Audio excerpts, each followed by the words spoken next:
Hello and welcome to this week's edition of Mindful Monday. If it's your first time joining us, feel free to pop in the chat or to private message me if you have any questions, if you have a topic you'd like to hear covered.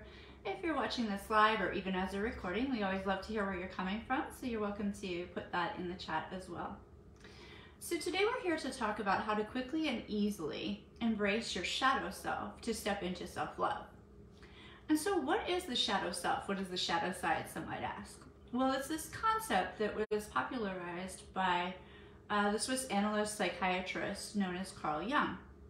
And it's said to mirror Sigmund Freud's unconscious, in that they both believed basically that thoughts and feelings that we don't really access in our conscious mind due to their painful nature. They could be negative feelings, unspoken truths, deeply held traumas, limiting beliefs, and other pains that are held deep down inside in a place of our unconscious that Carl Jung termed the shadow self. So the shadow is usually deeply contrasted by our persona, which is the public face that we put on to the outside world. Some might call that personality. So we all have a shadow side or a shadow self, and this includes hidden parts from ourselves. It can include our deepest hurts, our deepest fears, our insecurities.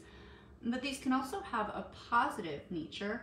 So someone might have in their shadow side or shadow self a quality like sensitivity or assertiveness that they may have demonstrated when they were very young, and then they were criticized for that for whatever reason, and so, or even ridiculed, doesn't matter. And this caused them to kind of step it down inside and repel against that, and maybe they felt shame for that. So that can be, and this can also be, traits such as gifts. So a lot of young artists kind of suffered this plight in life. And so, as I was saying, a lot of young artists. So sometimes parents will kind of stuff down like a young child's dreams and talents, and because they want them to feel financially secure, they want them to have a better life, they want them to be more emotionally stable. And there can even be not a negative intent necessarily, but a parent can have a certain level down inside of envy or resentment against this artist quality, because perhaps that was something that was wounded within them when they were a child. So different things that can be down there, that it's not all what we call the bad stuff either. Not that there is any bad though, really.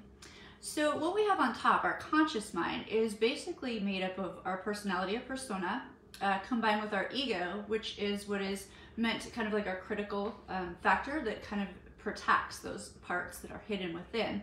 And then our superego, which is how we kind of act morally, and the persona, around other people, the way we present ourselves and believe ourselves to be in the world. Now, in the unconscious, we have the id, which is our impulses, our base impulses, our need to survive, as well as the shadow side. So sometimes that can have like kind of I read a book that said it was like a backseat driver in the unconscious mind. And so a lack of integration can leave one feeling stuck, or even constantly wondering why they're having the same experiences or doing the things that they do.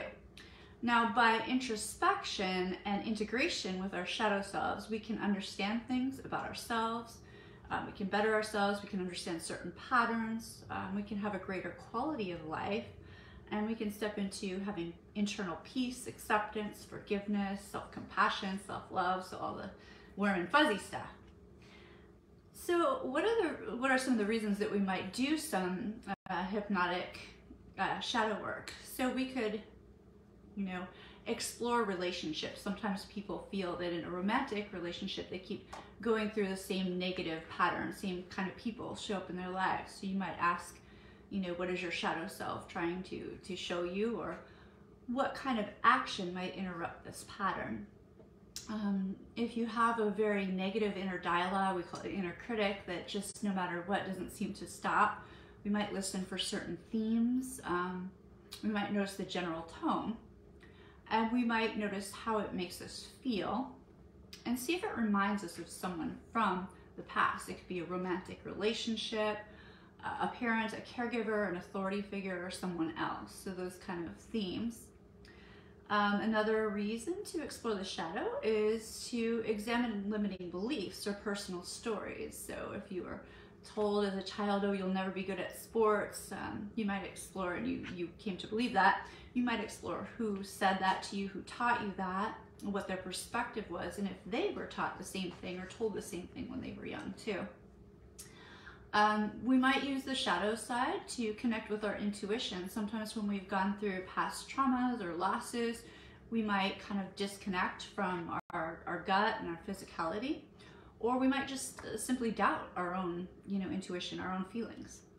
We can use it to explore and resolve issues with our family of origin. So if you were to think about the people that you were around when you were young, that you depended upon for food and shelter, and if that brought about certain thoughts or feelings, or even a sense in the body that was uncomfortable, then we might explore it with that.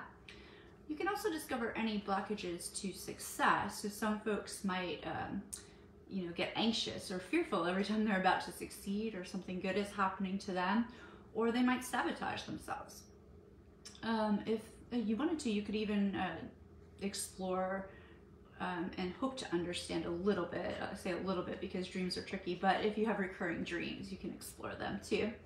And you can also explore if certain emotions, like if you suppress anger or sadness, or if certain emotions make you feel uncomfortable in yourself or in others, that can be explored with the shadow as well. You can understand why you hold a grudge. You can understand your triggers. You can understand why you have loves of something, hates of something, your likes, dislikes, and get in touch with and clear any bodily sensations that are kind of troubling, or, we call it the felt sense in hypnosis. You can explore boundaries or lack thereof. You can reflect on unintended actions or mistakes that you may make, especially if it's a repeated kind of cycle. And you can gain understanding of why you deal with conflict the way you do. You can learn about your attachment style and resolve any abandonment issues. If you lack feeling secure in relationships, maybe you have this fear of abandonment, you can explore attachment style. You can explore why you keep yourself so busy if you're always busy. You can process certain losses. You can explore creativity or suppressed creativity and bring it back up. You can address certain issues like loneliness, and you can come to terms with and clear feelings of stuckness in just about anything through inner child work. And so what is the inner child? In a nutshell, all adults have a part of their psyche that, as I touched on before, is much younger, and it's known as the inner child. And it's basically that part that was dependent upon a primary caregiver for food, protection, safety, all emotional needs, etc. And so we often experience a stuckness there around certain developmental ages due to what we experienced or what we perceived at the time, because young minds perceive things differently. And some of these might be around safety, it might be around trust, or it might be around figures, how we react to figures of authority. And sometimes we just offer an inner child love and compassion, and recognize that the shadow isn't, inherently evil. Rather, it's more of a yin and a yang, so it needs some balance. And even things that, like I said, are considered negative, they have this positive negative aspect. So if you were told you were too sensitive as a child, maybe you need to take care of yourself a little better, but maybe that gives you this great sense of empathy to work with others. And so oftentimes there is a time that we do come to a place where we want to help somebody reparent their inner child. And this is just assisting them in kind of learning to have this self-compassion, self-love, and self-forgiveness. So it can be a lot of fun. It's sometimes hard work, but it is very fulfilling. So thank you for watching Mindful Monday. Hope you enjoyed it, and make it a great one.